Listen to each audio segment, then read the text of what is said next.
Halo semua, Assalamualaikum warahmatullahi wabarakatuh. Sampurasun.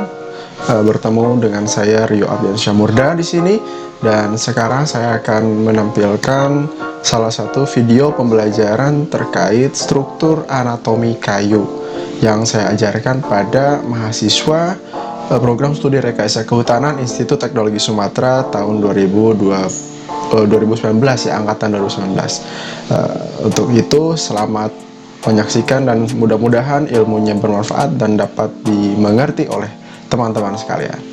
Terima kasih, selamat menyaksikan. Halo, halo, suara saya terdengar? Terdengar Pak. Dengar Pak. Oke, Ada, Pak. ada ya. Kumis saya terlihat? Kelihatan, Pak. Mantap. Biar saya share screen dulu. Untuk presensi sudah ada di Google Classroom atau belum? Sudah Pak. Sudah, Pak. Ya, kalau sudah silahkan diisi.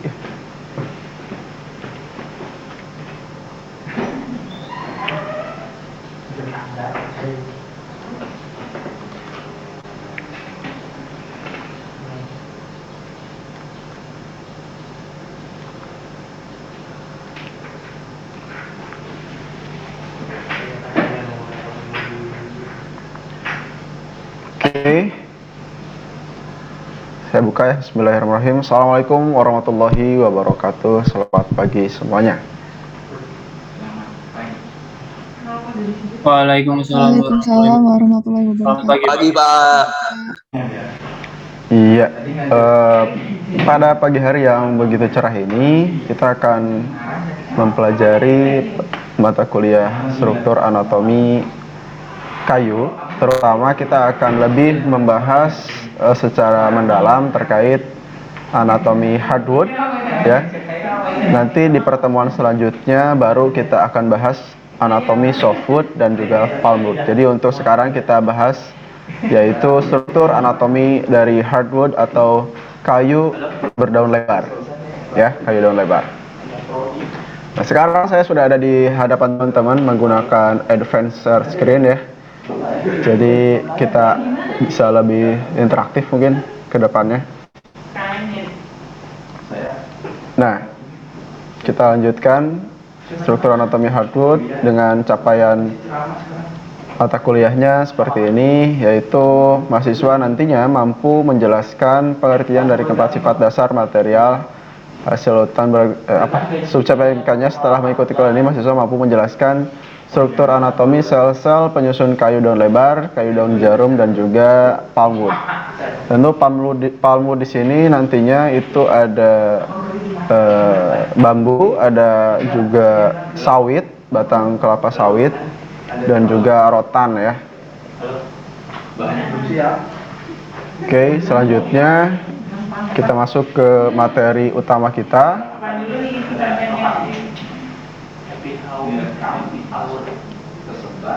Nah, kita lihat di sini. Ini adalah perbedaan dari sel-sel penyusun hardwood dan juga softwood, ya. Kalau misalkan dalam sel hardwood itu terdapat namanya parenkim radial, lalu juga ada trachea radial juga, lalu ada noktah ya pada hardwood. Pun begitu juga dalam softwood juga ada ya, tapi yang terdapat pada softwood itu dia ada tracheid aksial, parenkim aksial, lalu juga di situ dalam hardwood ataupun dalam softwood juga ada namanya fibers atau serat ya. Dan yang menarik pada softwood itu dia ada saluran resin ya kalau dalam softwood. Ini terlihat ya gambarnya, teman-teman sekalian? Terlihat, Pak. Oke, kita lanjutkan.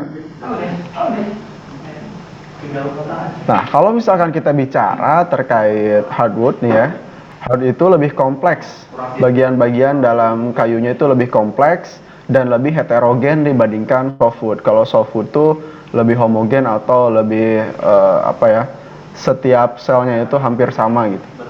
Lalu untuk hardwood itu memiliki sel pembuluh atau vessel cell. Artinya apa? Kalau dalam hardwood itu dia kan ada xylem, ada phloem gitu ya. Nah, kalau misalkan dalam si softwood itu lebih banyak saluran resin daripada sel pembuluh. Nah, sel pembuluh dalam hardwood itu di bidang lintang terlihat seperti lubang-lubang kecil menyerupai pori-pori pada kulit kita. Ya, kalau teman-teman melihat atau berkaca di cermin itu pori-pori wajah teman-teman terbuka lebar. Nah, itu berarti perlu skincare. Nah, itu dalam kayu juga seperti itu, hampir seperti itu ya bentukannya. Jadi ada pori-pori yang hampir sama dengan pori-pori pada kulit kita. Itu ada juga pada kayu. Sehingga dinamakan dengan apa nih? Sel pembuluh dalam hardwood itu dinamakan pori-pori kayu. Lalu untuk hardwood itu berasal dari subdivisi Angiospermae kelas Dicotyl. Nah, apa yang teman-teman ketahui tentang Dicotyl? Ada yang tahu? Silahkan. Mungkin bisa share kepada teman-teman yang belum tahu gitu ya. Ada yang mau mengemukakan pendapatnya? Dicotyl itu apa sih?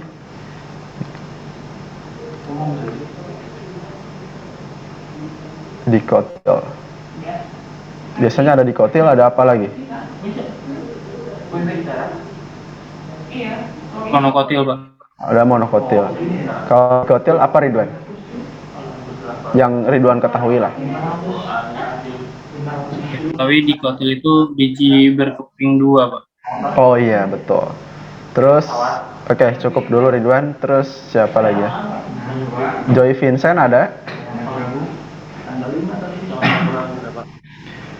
Ciri lain dikotil apa, Vincent? Misal saya bantu nih di perakarannya dikotil. Akarnya akar apa?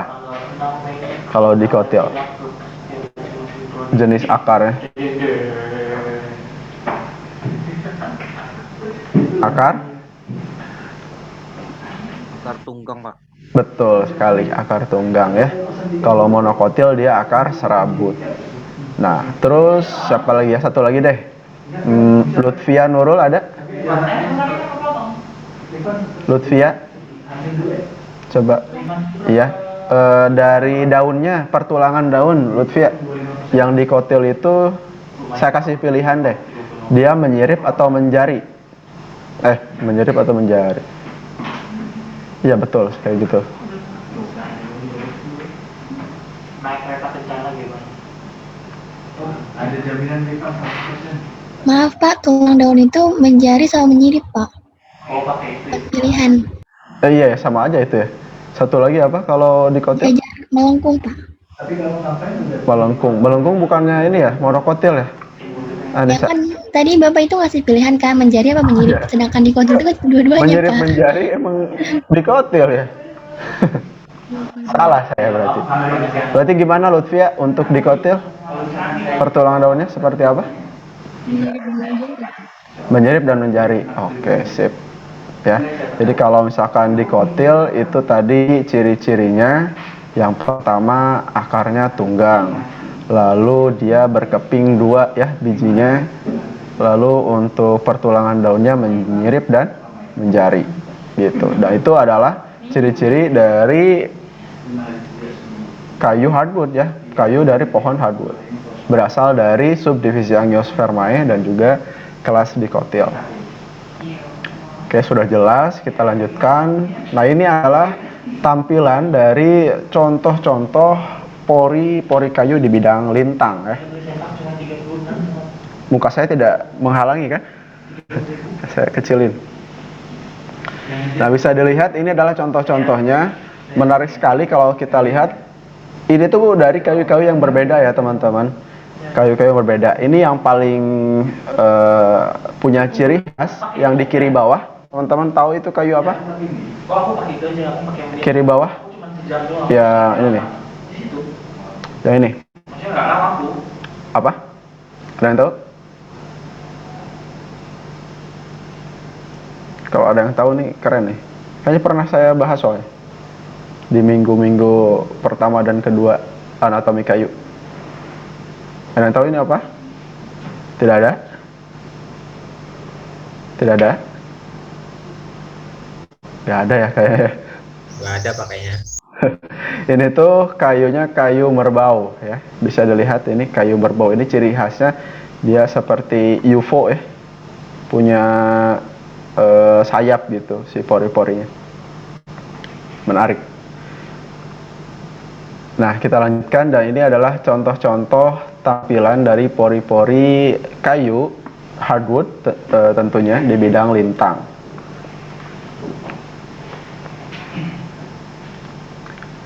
Nah, ini juga pernah saya bahas.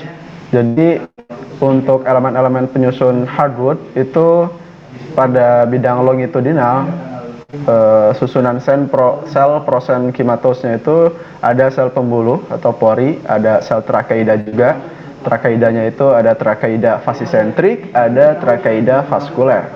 Yang ketiga ada sel serabut atau fibers ya. Dan di dalam sel serabut tersebut ada dibagi lagi menjadi trakeida serabut dan libriform serabut. Sementara pada sel penyusun parenkim atau parenkimatos itu ada sel parenkim aksial. Pada bidang longitudinal itu ada sel parenkim aksial, lalu ada sel parenkim fusiform, dan ada sel epitel. Sementara pada bidang transversal itu di prosenkimatosnya tidak ada sel-sel yang membentuk dari prosenkimatos di bidang transversal, tetapi ada sel-sel parenkimatos ya, yaitu sel parenkim jari-jari, yaitu terdiri sel baring dan sel tegak, serta sel epitel, begitu. Nah, ini adalah proporsi sel penyusun hardwood. Dari sisi proporsinya, macam-macam sel seperti pori-pori kayu, serabut, parenkim, jari-jari, dan trakeida punya proporsinya masing-masing dan berbeda-beda. Nah, kalau pori-pori kayu itu 20-30% menyelimuti hardwood ya. Lalu serabut 45-55%. Ini paling dominan ya serabut itu. Dan terdiri dari selulosa tentunya.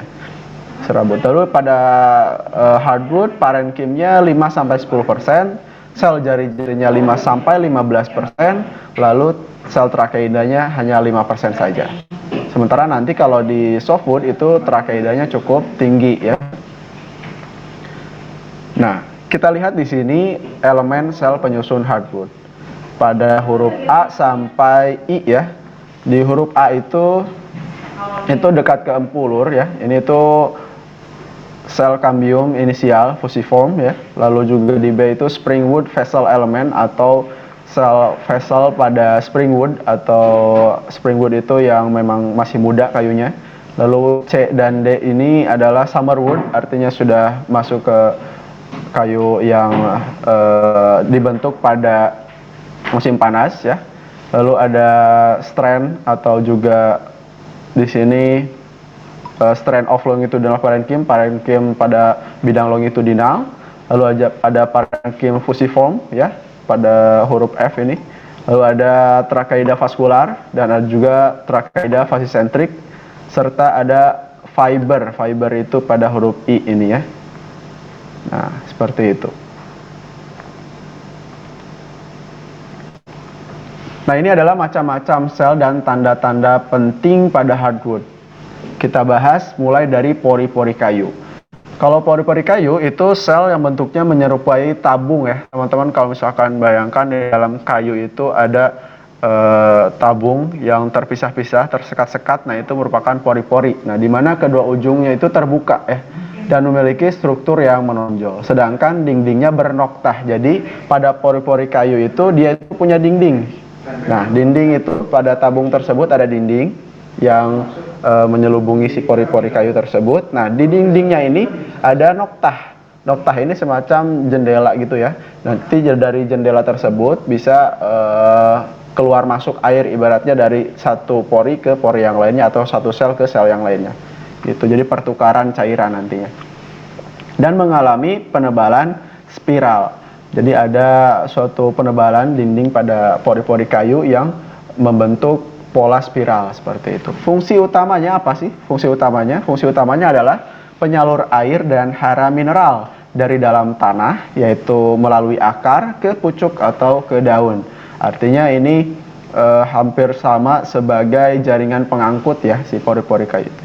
Lalu bagian ujung yang terbuka tersebut dinamakan bidang perforasi. Nah, bidang perforasi itu adalah bagian ujung dari pori kayu yang terbuka begitu. Nah, struktur yang menonjol disebut ligulate extension. Ya, si struktur yang menonjol pada pori-pori kayu itu disebut ligulate extension. Nah, ini kalau misalkan kita lihat pada mikroskop, nah dalam batang pori itu tersusun secara vertikal bertingkat menjadi satu kesatuan ke arah longitudinal menyerupai saluran atau pipa. Nah, pipa-pipa yang bersekat seperti itu. Nah, ini kalau teman-teman lihat pada gambar ada semacam tabung-tabung ya yang bersekat gitu. Nah, itu adalah pori-pori, sel pori-pori. Panjangnya bervariasi. Nah, organel kayu ini dinamakan jaringan pembuluh atau vessel element. Vessel element. Nah, macam-macam bidang perforasi atau lubang yang yang terbuka pada pori-pori bagian atas dan bawahnya itu ada beda-beda ya tipenya. Ada tipe yang simple, ada yang scalariform ya, ada foraminate. Dan itu semua bisa dilihat pada gambar yang teman-teman lihat. Nah, bisa dilihat yang simpel seperti itu. Kalau scalariform itu seperti ada robekan-robekan ya, yang teratur gitu. Kalau foraminate itu robekan-robekan pada pori, tapi dia tersebar dan tidak teratur gitu, seperti jala. Kalau scalariform itu seperti tangga. Tangganya bukan tangga ini ya, bukan tangga seperti di rumah-rumah mewah, tapi tangga yang untuk naik pemadam kebakaran gitu tangganya. Lalu bagian yang menonjol tadi ligulate extension itu dia semacam perpanjangan mirip lidah ya. Perpanjangan mirip lidah bisa dilihat pada gambar yang di atas ini. Nah, di atas ini itu ada perpanjangan dari pori-pori. Nah, itu adalah bagian menonjol yang disebut dengan ligulate extension. Itu sebagai apa? Sebagai pengikat antar dua buah pori yang berurutan. Jadi semacam cantolan lah ya antar pori gitu, cantolan antar pori. Nah, bentuk pori-pori kayu bervariasi dan belum tentu bulat ya. Organel ini ukuran yang dipakai untuk menentukan besar porinya itu adalah diameter dari tangensialnya, diameter tangensialnya.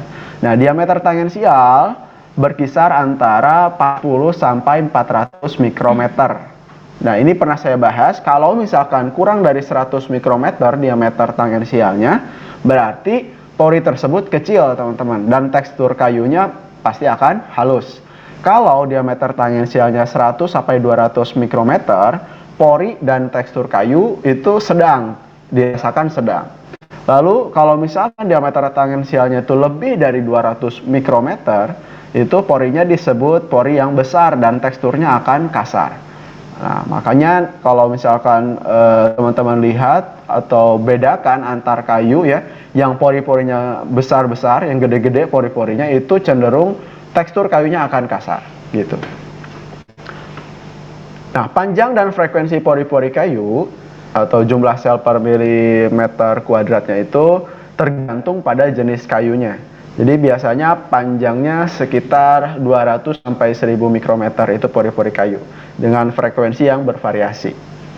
Berdasarkan frekuensi porinya, ada kayu yang porinya sedikit, ada yang sedang, ada yang banyak. Dan ini juga berkaitan dengan diameter kayu, teman-teman. Kalau misalkan diameter kayunya gede-gede ya, tentunya per 1 mm perseginya itu lebih sedikit pori-porinya. Kalau diameternya lebih kecil, tentu dalam 1 mm perseginya itu lebih banyak si frekuensi pori-pori kayu tersebut. Nah, kalau kita bicara terkait sebaran pori, itu dibedakan atas 3 ya di sini. Ada tata baur, ada tata lingkar, ada semi tata lingkar. Apa sih bedanya? Nah, kita lihat di sini. Kalau tata baur disebut juga diffuse atau biasa ditemukan pada kayu-kayu hardwood yang cukup tinggi ya, cukup tinggi dari BJJ. Nah, ini bisa dilihat porinya itu besar dan kecil tersebar merata. Jadi ada yang besar, ada yang kecil, tersebar merata pada permukaan atau tidak dapat perbedaan lokasi antar pori besar, pori kecil itu merata di mana-mana ada gitu, tidak teratur gitu. Dan dalam satu riap tumbuh atau tidak ada perbedaan ukuran pori dalam satu lingkaran tahun. Jadi kalau misalkan ada lingkaran tahunnya nih si kayunya, tidak ada perbedaan jumlah antara pori besar, pori kecil, tapi dia menyebar gitu. Nah, kalau tata lingkar ini letak porinya letak pori besar itu terpisah dari pori yang kecil gitu. Jadi ada perbedaan posisi antara pori besar dan si pori kecil dalam satu riap tumbuh. Jadi ada zonasi yang jelas. Ah, kamu mah kecil di situ tempatnya gitu. Saya yang besar di sini gitu. Jadi ada perbedaan posisi antara pori besar dan pori kecil. Nah, kalau semi tata lingkar itu ada peralihan dari tata lingkar ke tata baur atau zonasi pemisahan antar pori besar dan kecil tidak begitu jelas. Nah, kita bisa lihat bagaimana contoh-contohnya setelah ini. Nah, bisa dilihat di sini. Ini yang ring porous ya. Ring porous itu tata lingkar. Jadi bisa terlihat terkumpul pori-pori yang besar di satu tempat dan pori-pori yang kecil di tempat yang lain. Kalau semi ring porous atau juga semi tata lingkar itu hampir dia seperti mau membaur gitu ya, tersebar secara merata, tapi tetap ada sekat antara yang besar pori-porinya dan yang kecil gitu. Nah, kalau yang diffuse ya sudah jelas ya, kalau diffuse atau tata baur dia itu akan membaur antara yang besar dan yang kecil. Nah, begitu ya. Nah, kita sebagai rimbawan itu harus tata baur ya, mau dosen, mau junior, mau senior itu harus diffuse, membaur gitu ya. Tapi harus ada norma yang tetap dijaga di situ, baru bisa diffuse. Kalau susunan pori, kita bicara susunan pori sekarang. Susunan pori itu dibedakan atas, ini ada 3 juga nih. Ada pita tangensial, ada pita diagonal atau radial, dan dendritis. Ya, kenapa Fajar membuka mic? Kepencet, Pak. Oke. Kita lanjutkan ya, Fajar. Nah, yang pertama, pita tangensial itu tersusun tegak lurus jari-jari hingga membentuk pita baik pendek maupun panjang, lurus maupun bergelombang. Nah, itu pita tangensial. Biasanya itu pada bidang tangensial tentunya tersusun tegak lurus dengan jari-jari hingga membentuk pita baik pendek maupun panjang, lurus maupun bergelombang. Sementara diagonal atau radial itu tersusun mengarah ke arah radial tentunya, atau semi antara tangensial dan radial. Jadi itu yang diagonal ya. Jadi antara yang tangensial dan radial, di antara bidang tangensial dan radial itu ada pori-pori yang mengarah ke situ. Lalu yang C ini tersusun dendritis. Tersusun dendritis itu tersusun dengan pola bercabang atau menyerupai lidah api ya.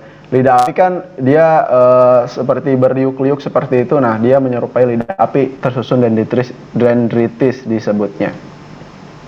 Ini adalah contoh-contohnya ya. Contoh-contohnya dari tadi yang kita bahas. Ada pita tangensial di sini ya, pita tangensial, ini pita diagonal nih, mana nih? Nah, pita diagonal seperti ini. Bisa dilihat. Jadi ada bentuk yang nyerong gitu. Nah, itu adalah pita diagonal. Ya. Nah, kalau yang ini ada seperti lidah api ya, berliuk-liuk, itu dendritis. Dan itu juga ada tangensial, radial, dan tangensial diagonal. Semi tangensial diagonal seperti itu. Itu contoh-contoh dari susunan pori. Ini adalah kita bahas susunan pori gitu. Nah, ini pengelompokan pori itu bisa dibedakan ada yang soliter. Nah, teman-teman harus tahu soliter berarti dia menyendiri gitu ya. Lalu ada berganda radial dan ada yang bergerombol. Nah, ini senangnya keroyokan, bergerombol. Nah, kalau yang hampir seluruhnya soliter itu bila 90% atau lebih, 90% atau lebih, porinya terpisah satu dengan yang lainnya. Nah, kalau berganda atau gabung radial ada 4 atau lebih pori saling berdekatan. Nah, itu bergabung radial atau berganda radial. Kalau bergerombol atau klaster, nah namanya klaster itu kan ada banyak yang menyatu ya si pori-porinya berarti. Contohnya kalau misalkan dalam kehidupan nyata itu ada klaster perumahan. Nah itu kalau klasternya klaster mewah, ya dia rumahnya rumah mewah semua itu bergerombol di situ, gitu ya. Nah ini juga sama porinya itu kalau misalkan dia bergerombol membentuk kelompok-kelompok besar gitu, nah itu klaster namanya atau bergerombol. Pori yang membentuk grup dengan 3 atau lebih ya pori, sehingga ada daerah yang kaya akan pori dan ada yang tidak kaya akan pori gitu. Makanya ini yang gerombol ini semacam ketimpangan sosial ya. Ada yang kaya, ada yang miskin gitu. Ada kaya pori, ada yang miskin pori gitu. Nah, dinding singgung pada pori yang bergabung atau bergerombol pada umumnya datar dan tidak melengkung. Dinding singgung yang datar tersebut dinamakan dinding bersama. Nah ini kalau teman-teman tahu di perumahan ya, ada perumahan subsidi, dindingnya itu satu dinding untuk 2 rumah. Nah itu ya seperti ini, dindingnya satu tidak double gitu. Biasa rumah subsidi seperti itu tuh ya. Jadi kalau diketok dari rumah satu kedengeran ke rumah yang di sampingnya sama tetangga gitu. Jadi privacy tidak terjaga. Nah itu rumah subsidi seperti itu ya. Jadi dagang rumah saya. Maaf, maklum. Kita lanjutkan. Di sini contoh-contoh dari yang hampir seluruhnya soliter seperti itu ya, bisa lihat. Jadi terpisah-pisah pori-porinya, tidak saling melekat. Nah, itu. Lalu ada yang ganda radial, jadi 2 sampai 3 atau beberapa pori yang menempel gitu. Nah, itu ganda radial, bisa dilihat. Lalu ada yang bergerombol, bisa dilihat tuh, bergerombol. Jadi ada yang kaya pori dan ada yang tidak ada porinya bagian kayunya. Nah, itu adalah bergerombol klaster. Nah, ini ada soliter sampai ganda radial. Ada yang soliter, ada yang ganda radial. Ada kayu yang seperti itu. Jadi tidak semuanya soliter dan tidak semuanya ganda radial. Jadi bercampur di situ. Nah, ini. Pada dinding pori itu umumnya terdapat noktah halaman atau noktah berbatas, disebut dengan bordered pit. Ya, pit itu bahasa Inggris dari noktah ya. Atau bahasa ilmiah dari perkayuan pit, namanya noktah. Jadi tadi yang seperti saya sebutkan, noktah itu semacam jendela ya, jendela saluran yang berada pada dinding pori gitu, yang berfungsi untuk pertukaran mineral atau juga cairan antar pori atau antar sel. Nah, polanya itu pola susunannya dapat berbentuk tangga skala reform, berpasang-pasangan atau berhadap-hadapan, opposite ya. Lalu ada juga yang berselang-seling atau alternate, termasuk berselang-seling dalam bentuk poligonal. Ini adalah contoh-contohnya. Kalau skala reform itu dia menyusun seperti tangga ya, noktahnya. Lalu kalau opposite itu dia berhadap-hadapan satu sama lain. Nah itu. Lalu kalau alternate itu dia bentuknya diagonal, miring seperti itu ya. Pada pori nih, pada dinding pori. Nah, pernoktahan pada dinding singgung antar pori-pori dan jari-jari kayu dapat dibedakan. Yang pertama merupakan gabungan noktah unilateral, lalu memiliki halaman yang jelas mirip noktah pada pori gitu. Lalu memiliki halaman yang sangat sempit, artinya dia punya border pit ya yang sempit gitu. Lalu bordernya sempit. Nah, memiliki tampilan yang menyerupai noktah sederhana atau simple pit atau bulat ya. Nah, sama dengan butir C ini, pernoktahan pada dinding singgung antar pori itu memiliki bentuk tangga sampai vertikal. Lalu memiliki 2 ukuran pada sel jari-jari yang sama serta terbatas pada baris marginal. Nah, ini seperti ini pada gambar ya. Bisa dilihat. Ini dilihat dengan mikroskop elektron. Nah, ini isi rongga atau lumen pori ya. Isi rongga atau lumen yang ada pada pori itu biasanya ada sesuatu zat ya di dalam lumen tersebut. Biasanya ada tilosis dan atau zat padatan, endapan berwarna. Endapan tersebut bersifat amorf atau tidak stabil nih. endapan-endapan seperti tilosis atau zat padat lainnya yang ada atau berkumpul pada rongga atau lumen pori. Nah, kalau tilosis itu tidak berwarna nih. Tidak berwarna, tidak padat, dan juga tidak cair. Apa tuh yang tidak padat dan tidak cair? Seperti kaca dia. Seperti kaca yang akan memantulkan sinar bila diarahkan ke sumber sinar. Biasanya kalau teman-teman pernah memotong kayu seperti saya ya, ke penggergajian gitu ya. Kalau misalkan Hafiz kemarin-kemarin ke penggergajian lihat sengon. Nah, sengon itu kalau misalkan terkena paparan sinar matahari seperti ada butiran-butiran yang menyilaukan. Nah, itu adalah tilosis sebenarnya. Jadi ada tilosis pada pori-pori sengon gitu. Jadi kalau teman-teman perhatikan lagi, nanti kita kunjungan misalkan ke industri penggergajian misalkan ya, industri penggergajian airan Panglong ya. Nah, kita lihat misalkan ada papan-papan sengon, kalau misalkan terkena paparan sinar matahari, dia itu akan memantulkan cahaya seperti ada glitter-glitter pada kayu tersebut. Nah, itu adalah tilosis sebenarnya. Itu adalah endapan yang ada pada lumen pori. Lalu yang kedua itu ada endapan yang berwarna. Nah, tidak seperti tilosis, ini tuh menyerupai tepung dengan warna yang beragam. Ada yang putih pada kayu jati, ada yang merah pada kayu suren, ada yang kuning pada merbau, dan lain-lain. Nah, warna endapan bernilai diagnostik, yaitu dapat digunakan dalam kegiatan identifikasi jenis kayu. Artinya, warna endapan ini bisa menjadi faktor untuk kita bisa menentukan ini tuh jenis kayu apa sih gitu. Contohnya tadi, kalau warna endapan kuning, oh berarti ini merbau nih. Atau misalkan porinya terlihat memiliki endapan, lalu juga porinya tadi seperti mata ya, dan seperti UFO, nah itu merbau pasti gitu. Nah, itu untuk mengidentifikasi kayu ada faktor-faktor banyak sekali yang bisa kita gunakan untuk menentukan atau mengidentifikasi kayu. Nah, ini bisa dilihat teman-teman, kalau yang A nih tilosis tuh pada kayu nih, pada kayu itu ada semacam endapan pada pori-porinya, dia tidak berwarna tapi dia bisa memantulkan cahaya. Nah, kalau padatan berwarna bisa dilihat ada yang putih sampai kuning gitu. Nah, itu padatan berwarna nantinya itu bisa mengisi pori-pori pada kayu-kayu tertentu. Begitu. Nah, tadi saya pernah singgung yaitu ada penebalan spiral. Teman-teman lihat pada gambar itu ada semacam bentuk yang mungkin menggulung gitu ya, dan seperti spiral. Nah, itu memang adalah penebalan yang memiliki penebalan pada sisi sebelah dalam dari pori dengan sudut spiral dan jarak tertentu. Dia itu penebalannya bisa sangat tebal atau juga tipis ya penebalannya, pada seluruh dinding atau hanya pada bagian ekornya saja gitu, pada pori-pori. Begitu. Nah, silahkan ada yang ditanyakan terlebih dahulu sebelum kita masuk ke bagian trakeida. Ya, ada? Mana nih?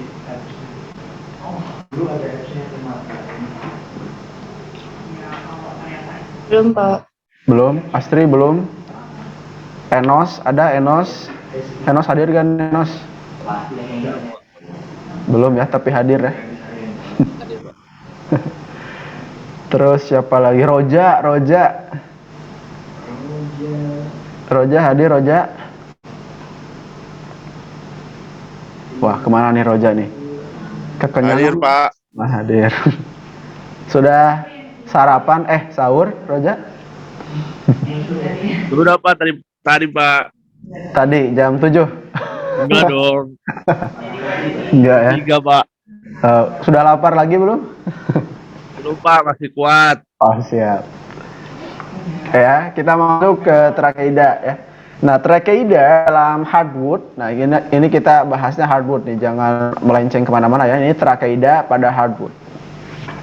Trakeida pada hardwood itu ada ini trakeida vaskuler dan ada trakeida vasisentrik. Nah, kalau trakeida vaskuler itu mirip dengan pori-pori kayu. Jadi trakeida itu semacam saluran gitu ya pada kayu. Nah, sel trakeida ini Kalau trakeida vaskuler itu kan pembuluh, artinya berarti trakeida ini berfungsi sebagai jaringan angkut juga nih. Nah, dia itu mirip dengan pori-pori kayu yang berukuran kecil tetapi tidak memiliki bidang perforasi. Artinya apa? Dia tidak ada lubang yang pada selnya itu tidak ada lubang bagian atas dan bawahnya, tidak ada bagian perforasinya. Lalu kurang bersifat diagnostik. Apa artinya? Artinya hampir sama berarti dari sel trakeida kayu hardwood yang satu dengan yang lainnya gitu. Hampir sama. Jadi tidak bisa menggunakan trakeida vaskuler sebagai faktor untuk kita mengidentifikasi kayu. Jadi memang hampir sama mungkin ya seperti itu. Lalu yang kedua ada trakeida fascisentrik. Nah, ini mirip seperti trakeida vaskuler tetapi pernoktahannya lebih banyak. Dan ini juga sama, tidak bisa digunakan untuk mendiagnosa apa identitas atau jenis dari kayu tersebut melalui trakeida fascisentriknya, tidak bisa seperti itu. Cuman perbedaannya dengan vaskuler, trakeida fascisentrik ini punya pernoktahan yang lebih banyak. Nah, selanjutnya kita beralih ke serabut kayu. Nah, serabut kayu ini atau fibers ya, ini merupakan sel yang dominan ya pada kayu tentunya, karena memang kayu itu terdiri dari serat-serat atau serabut kayu yang merupakan sel yang mengandung selulosa ya, serabut kayu ini. Nah, bentuknya menyerupai pipa-pipa kecil atau seperti jarum jahit nih ya, seperti yang ada pada gambar, seperti jarum-jarum jahit seperti itu.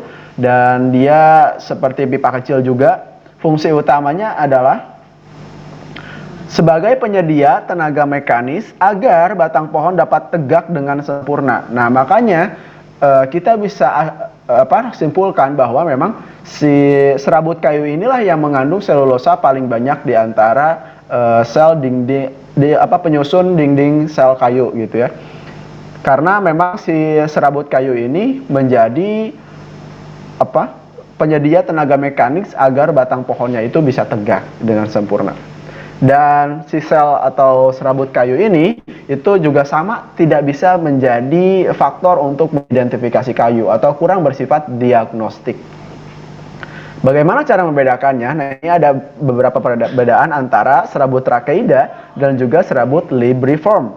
Nah, kalau serabut trakeida itu dindingnya lebih tebal, bernokta halaman. Jadi ada nokta halaman pada serabut trakeida ini. Kalau pada serabut libriform itu lebih panjang dan bernokta sederhana. Jadi kalau yang serabut trakeida noktahnya nokta halaman, kalau serabut libriform itu noktahnya nokta sederhana atau simple pit ya. Lalu di dekat empulur si serabut ini lebih pendek. Artinya kalau lebih ke tengah log gitu ya, si serabutnya lebih pendek. Kalau ke arah kulit serabutnya lebih panjang begitu. Nah, kadangkala pada serabut itu dijumpai juga adanya penebalan spiral seperti pada pori. Tapi tidak semuanya ada ya penebalan spiral gitu. Tidak harus ada penebalan spiral berarti itu ada di serabut, tidak seperti itu. Nah, serabut ada juga yang bersekat atau septate fibers, yaitu serabut yang berdinding tipis dan tidak memiliki nokta. Sekat pada serabut bisa banyak, bisa pula sedikit gitu.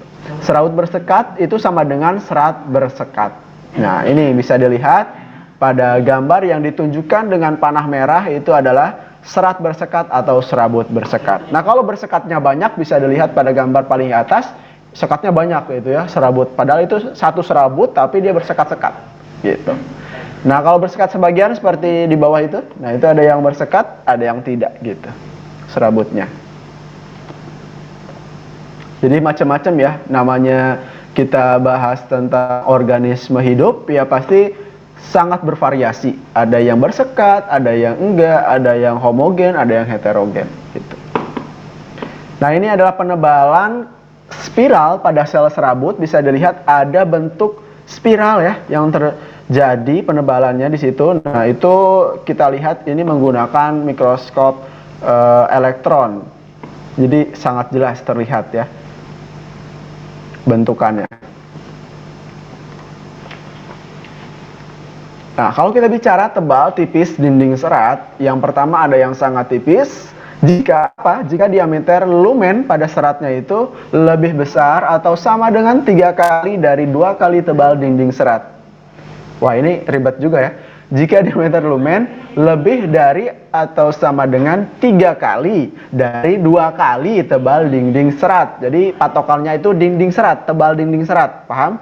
Jadi kalau diameternya itu 3 kali dari tebal dinding serat dikali 2 berarti 6 kali lah ya. 6 kali tebal dinding serat, maka dia sangat tipis. Tapi kalau tipis sampai tebal jika diameter lumennya itu kurang dari 3 kali dari 2 kali tebal dinding serat dan lumen masih terbuka. Artinya dia masih ada sedikit lubang gitu ya pada lumennya itu. Kalau sangat tebal berarti lumennya itu hampir tertutup pada serat tersebut gitu. Ya ini paham ini? Takutnya ada yang nggak paham lagi nih. Maksud dari tebal tipis dinding serat ini? Paham nggak? Roja, paham nggak Roja? Halo Roja? Paham nggak Roja? Oh, udah tidur nih Roja nih. Baru aja tadi ditanya.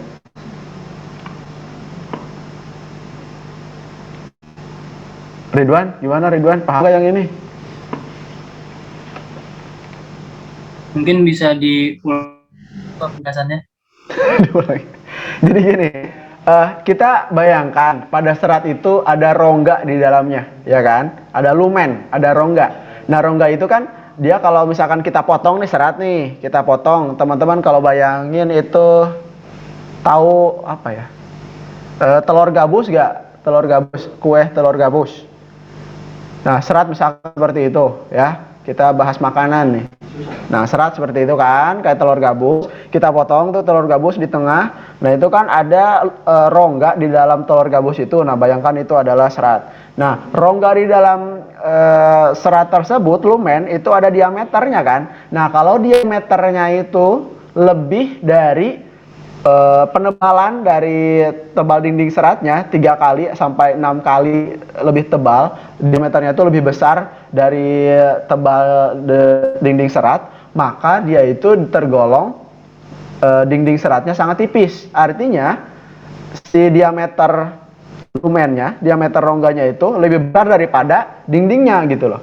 Nah, kalau misalkan diameternya itu kurang dari tebal dinding serat gitu ya, kurang atau misalkan lebih kecil daripada tebal dinding seratnya, dia tapi masih terbuka tuh ya, masih bisa ada lubangnya, berarti itu tipis sampai tebal.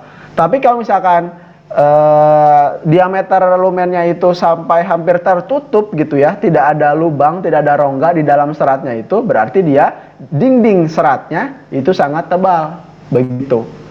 Ini kita bicara dinding serat, tebal dinding serat gitu. Paham nggak Ridwan? Paham, Pak. Paham, Pak. Nah, ya, yang lain juga kalau Ridwan paham, yang lain harus paham juga ya. Karena Ridwan yang sering jawab. Patokannya Ridwan ya. Kalau nggak Roja nih, mana Roja nih? Ada, Pak. Ada ya. Paham nggak Roja? Paham, Pak. Paham ya? Tadi, oh iya, tadi soalnya diibaratkan dengan makanan, Roja jadi paham ya, mantap. Kita lanjut. Masuk ke apa nih? Parenkim, sel parenkim.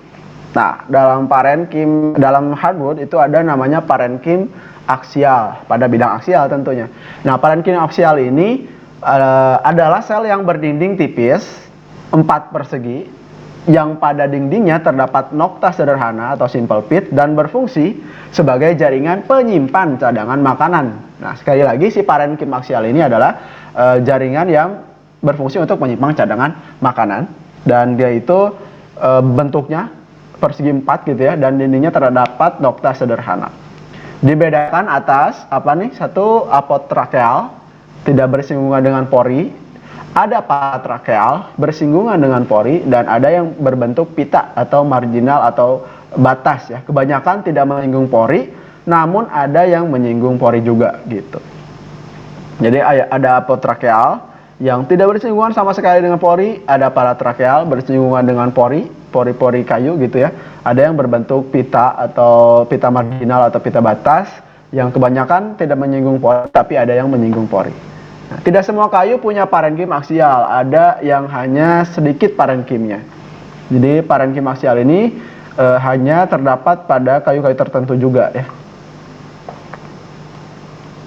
Nah, ini bisa dilihat kalau parenkim apotrakeal itu tersebar merata tidak beraturan. Garis atau deretannya tangensial pendek. Lalu kalau garis deretan tangensialnya ada yang panjang juga nih. Bisa dilihat. Yang mana sih Pak yang parenkim itu? Nah, itu yang ditunjukkan ya. Yang ditunjukkan oleh panah. Bisa dilihat. Nah, itu adalah parenkim aksial pada sel kayu ya, pada jaringan penyusun kayu.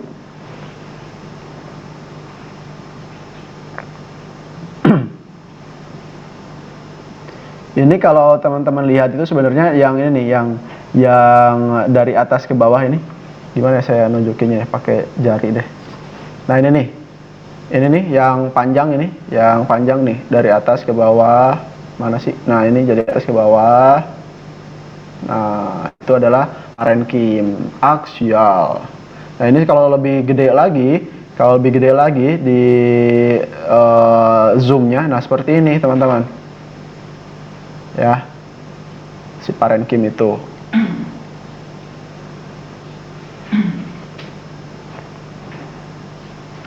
Nah, ini ada deretan tensial pendek nih. Tensial pendek. Ada yang bersinggungan dengan pori, ada yang tidak bersinggungan dengan pori. Gitu. Jadi bukan pori ya, si parenkim ini bukan pori, tapi dia itu jaringan yang terpisah dengan pori, dan dia itu fungsinya tadi untuk menyimpan cadangan makanan. Nah, kalau ini parenkim paratrakeal ya. Paratrakeal ini terdiri, ada yang jarang, ada yang fasisentrik, ada yang aliform atau berbentuk mata, bulat atau sayap, dan ada yang konfluen dan ada yang unilateral. Nah, ini paratrakeal. Bisa dilihat kalau di sini tuh aliform atau bulat. Nah, ini bulat, bisa dilihat ini mengelilingi dari porinya. Paham ya? Kalau fasisentrik nih. Nah, fasisentrik itu dia seperti melewati pori, tapi dia tidak melewati pori dan hanya bersinggungan saja. Tuh. Ini. Nah, kalau ini seperti sayap. Nah, bisa dilihat nih seperti sayap. Sayap tuh, ada sayap di sekitar pori. Nah, itu sebenarnya parenkim paratrakeal. Kalau yang mata nih, bisa dilihat nih parenkimnya di sekitar pori nih. Nah, seperti mata ya. Gitu. Itu adalah aliform. Bentuknya aliform, parenkim paratrakeal. Nah, ini kalau konfluen seperti itu ya, bisa dilihat nih konfluen seperti ini. Kalau unilateral seperti ini. Lalu kalau misalkan unilateral juga sama seperti yang di atas ya. Ini nih ada parenkim. Nah, kalau misalkan konfluen unilateral seperti ini. Ya. Ada yang di bagian pori, ada yang terpisah juga unilateral. Oke, itu untuk parenkim paratrakeal. Dan ini adalah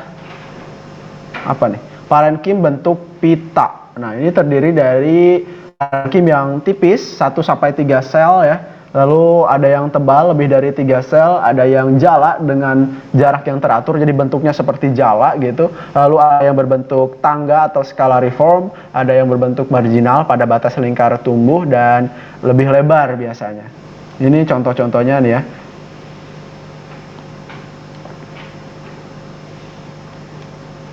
Nah, ini contoh yang marginal. Bisa dilihat marginal itu seperti itu. Parenkim bentuk pita ya. Jadi kayak pita panjang nih bisa dilihat ya. Saya tunjukkan.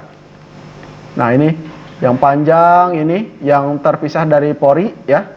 Itu adalah parenkim. Nanti kalau teman-teman praktikum itu akan terlihat mana yang parenkim, mana yang pori gitu. Nah, itu adalah parenkim. Jadi jangan sampai tertukar gitu. Nah, ini kalau lebih besar lagi seperti ini parenkim nih.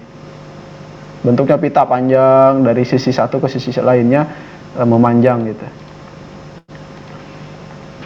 Nah, ini kalau tampilan secara real pada loop misalkan di foto. Nah, ini kita lihat, nah ada parenkim yang pita nih, pita yang memanjang, parenkimnya pita memanjang. Nah, kalau misalkan yang ini yang membentuk mata, ini apa, aliform ya, yang membentuk mata di sekitar pori itu aliform gitu. Ini juga ada parenkim yang memanjang gitu kan, itu parenkim pita tuh. Nah, kalau yang aksial tuh yang ke atas nih. Nah, ini yang aksial gitu. Inilah contoh-contoh tampilan parenkim pada di bintang begitu teman-teman. Nah, ini ringkasannya. Ada parenkim itu yang diffuse, yang yang menyebar ya. Ada yang confluent, ada yang aliform, ada yang inisial, ada yang terminal di sini bisa dilihat. Nah, ini bisa teman-teman pelajari macam-macam dari parenkim yang tersebar pada bidang cross section pada kayu ya. Selanjutnya ini kita bahas tentang jari-jari kayu. Nah, jari-jari kayu itu menurut Krebs 1959 ada yang jari-jari kayunya homogen, ada yang heterogen ya. Jari-jari kayu. Nah, kalau homogen itu berseri satu, ada yang homogen berseri satu dan banyak, ada homogen berseri banyak. Kalau heterogen ada yang berseri satu, ada yang heterogen tipe 1, ada heterogen tipe 2 dan heterogen tipe 3. Nah, apa bedanya? Kita lihat. Masih kecil Kak. Di sini Nah. orang isinya masih kecil. Nah, sel jari-jari ini ya, sel jari-jari ini merupakan sel parenkim sebenarnya. Namun posisinya mendatar dan fungsinya itu sebagai jaringan penyimpan cadangan makanan. Jadi dia tuh sama seperti parenkim, tapi dia posisinya mendatar gitu. Dan sejajar dengan jari-jari begitu. Nah, tidak semua kayu punya jari-jari. Berdasarkan lebarnya, kayu dibedakan. Ada yang uniseriate, tersusun oleh satu seri atau satu baris. Ada yang biseriate, 1 sampai 2 seri jari-jari. Dan ada yang multiseriate, lebih dari 2 seri jari-jari. Bisa dilihat di sini yang uniseriate seperti itu ya. Nah, uniseriate, ada yang biseriate seperti ini. Ada yang sel selubung ya. Ada yang multiseriate seperti ini. Multiseriate. Oke, kita lanjutkan. Nah, jari-jari yang lebarnya uni dan biseriate disebut dengan jari-jari sempit. Yang multiseriate dinamakan jari-jari lebar. Nah, bila jari-jari kayu hanya terdiri dari jari-jari sempit, maka jari-jari tersebut dinamakan jari-jari satu ukuran atau satu macam. Sedangkan bila ada 2 jari-jari satu ukuran, bila ada jari-jari mana? Tadi itu, sedangkan bila ada jari-jari sempit dan ada juga jari-jari lebar, maka dinamakan jari-jari 2 ukuran atau 2 macam. Nah, bila dalam jari-jari hanya terdapat sel baring atau hanya sel tegak, maka jari-jari tersebut dinamakan jari-jari homoseluler atau homogeneous. Nah, sebaliknya, bila terdapat 2 macam sel, biasanya ada sel baring dan ada juga yang sel tegak, tidak ada yang baring, ada yang tegak, itu dinamakan jari-jari heteroseluler atau heterogeneous, ya. Begitu. Nah, ini contohnya komposisi jari-jari kayu. Ada yang semuanya sel baring, yang A nih. Yang A nih semuanya sel baring semuanya. Terus yang B itu semuanya sel tegak ya, tegak semua selnya. Kalau yang C itu sel baring dengan satu baris sel tegak. Ini kan ada sel baring nih, ada sel tegaknya ini. Ya. Gitu. Ada sel tegak, ada sel baring yang C nih.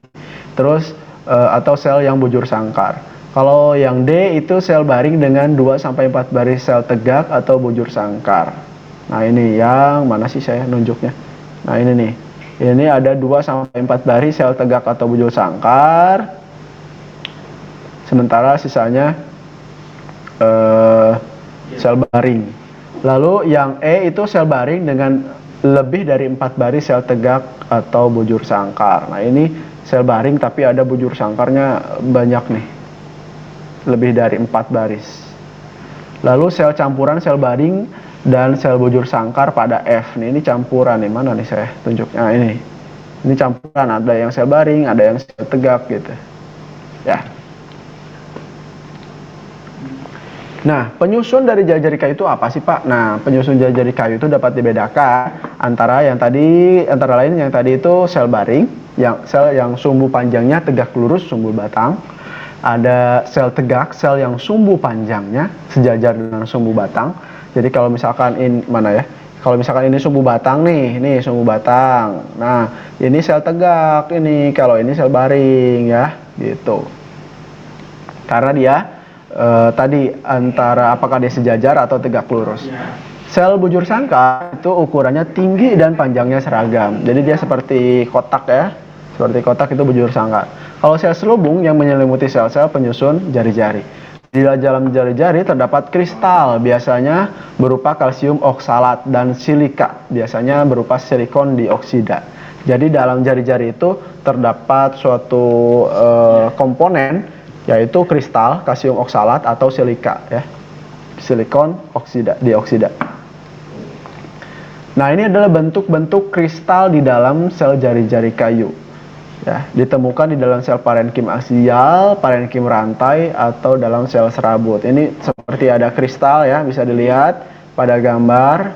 Itu ada seperti kristal-kristal pada sel jari-jari. Nah, itu adalah memang ada kandungannya ya, di dalamnya itu kalsium oksalat atau silikon dioksida.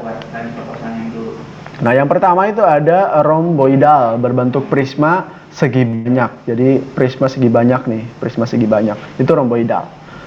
Lalu druses atau cluster mirip bola dengan permukaan yang kasar menonjol. Jadi dia mirip bola ya si kristalnya.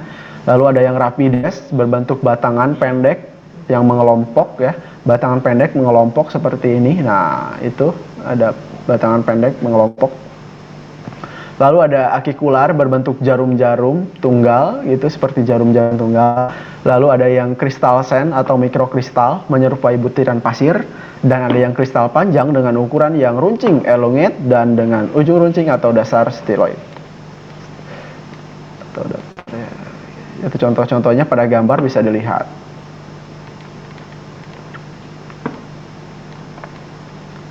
Nah, ini contoh-contoh kristal lainnya. Ya, bisa dilihat ini ada kristal-kristal yang terendapkan pada sel jari-jari. Kalau ini sel ada contohnya silika ya, silika yang ada pada kayu ya. Nah, silika inilah yang menyebabkan faktor utama yang menyebabkan terjadinya tumpul pada alat penggergajian. Seperti yang sudah saya sebutkan dulu di PHH mesin penggergajian. Ada silika yang ada pada kayu, itu dia akan menyebabkan cepat tumpulnya alat-alat penggergajian kayu gitu. Jadi ternyata itu yang pakaian dulu ya.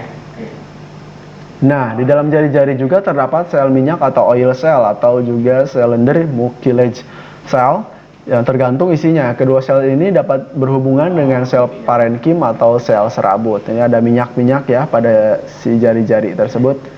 Itu tergantung dari isi dari sel kayu tersebut. Sel jari-jari juga ada kemungkinan tersusun secara bertingkat atau ripple mark ya, menyerupai jendela sebuah apartemen. Ya, bisa dilihat ini ada beberapa sel jari-jari yang tersusun seperti jendela apartemen gitu. Nah, ini itu yang terakhir ya, hampir terakhir kita lihat saluran antar sel ya. Ini juga ada pada softwood ya, seperti saluran resin, tapi pada hardwood juga ada ternyata. Nah, saluran antar sel pada hardwood itu ruang antar sel yang menyerupai pipa yang dikelilingi oleh sel-sel epitel. Pipa inilah yang akan menyalurkan produk-produk metabolik sekunder dari tanaman, baik berupa getah, ya itu pada hardwood getah, atau resin pada softwood. Pada hardwood, bila produk yang dikeluarkan berupa lateks. Nah, saluran ini dinamakan dengan saluran lateks atau latissifer, ya. Jadi pada contohnya pada lateks apa? Karet ya. Karet itu akan menyalurkan cairan berupa lateks. Nah, itu berarti dia disebutnya saluran latissifer. Orientasinya bisa aksial atau vertikal atau juga bisa radial ke dalam jari-jari, ya, radial secara horizontal gitu. Nah, itu di dalam jari-jari kayu. Yang aksial dinamakan SIA, yang radial dinamakan SIR, ya, SIR. Proses pembentukan itu sizogenos atau pemisahan sel atau juga lysigenos, peluruhan atau disintegrasi dinding sel pada lamela. Jadi pembentukan saluran antar sel ini ada yang dengan pemisahan sel, ya, pembentukan saluran antar sel ini, ada juga yang peluruhan atau disintegrasi dinding sel pada lamela. Itu proses pembentukannya. Macam-macam SIA atau SIA ya pada aksial itu dalam deretan garis tangensial pendek pada kruing biasanya, dan dalam deretan tangensial panjang pada sorea, pada hopea ya, seperti kapur, kampar dan lain-lain. Atau tersebar pada anisoptera dan juga patika SPP ya. Kalau SIR pada radial itu hanya ada satu macam, disebut juga saluran horizontal. Bila yang dikeluarkan adalah tanin, dinamakan saluran tanin. Biasanya apa nih yang tanin? Biasanya adalah teh ya. Teh itu dia menyalurkan tanin gitu. Apanya? Putus-putus Pak suaranya, mohon maaf. Nah, ini adalah contoh dari saluran Bandung, Pak. getah atau juga tadi saluran apa namanya? Iya, betul. Saluran antar sel ya. Nah, ini ada yang berbentuk panjang, ada yang pendek, ada juga yang tersebar. Ya. Dan ini ada yang ada pada saluran radial. Ini nih. Ya. Jadi dia hampir-hampir mirip seperti pori, tapi dia bukan pori gitu ya. Tapi dia berlubang gitu. Nah, ini kalau isi salurannya lateks itu tidak berwarna atau kuning hingga coklat. Yang radial biasanya ditemukan pada famili Apocynaceae, Euphorbiaceae, dan Moraceae. Sedangkan yang aksial terselip di antara sel serabut pada Moraceae. Kalau saluran tanin itu ditemukan pada Myristaceae maksudnya, atau isi saluran tanin pada umumnya berwarna coklat kemerahan. Ini adalah contoh-contohnya yang saluran lateks, ada juga yang saluran tanin ini. Nah, saluran tanin, ini saluran lateks ya. Nanti bentuknya lubang seperti ini. Di UK, Ya. di UK Pak, di Inggris. Oke, itu yang bisa saya sampaikan untuk pada kesempatan ini. Cukup, silakan. Sekian untuk perkuliahan kita di pagi hari ini sampai menjelang siang ya, menjelang zuhur. Terima kasih atas perhatian dan antusiasme dalam berdiskusinya, dan mudah-mudahan ilmu yang disampaikan bisa bermanfaat untuk kita semua, khususnya untuk saya dan umumnya untuk teman-teman sekalian. Mohon maaf apabila ada salah kata dan perbuatan. Selamat menjalankan ibadah puasa bagi yang menjalankan, dan disampaikan sampai nanti akhir bulan Ramadan gitu ya. Karena kalau umur kan gak ada yang tahu juga ya. Ini di kampung saya juga ada yang meninggal gitu kan. Yang sehat walafiat juga bisa meninggal gitu. Jadi mudah-mudahan disampaikan sampai nanti pada nikah semua. Gitu. Itu saja mungkin dari saya, dan terima kasih sekali lagi. Akhirul kalam. Assalamualaikum warahmatullahi wabarakatuh. Selamat siang berarti ya. Waalaikumsalam. Waalaikumsalam. Terima kasih, Pak. Waalaikumsalam wabarakatuh. Terima kasih. Terima kasih Pak. Oke. Terima kasih Pak. Pak.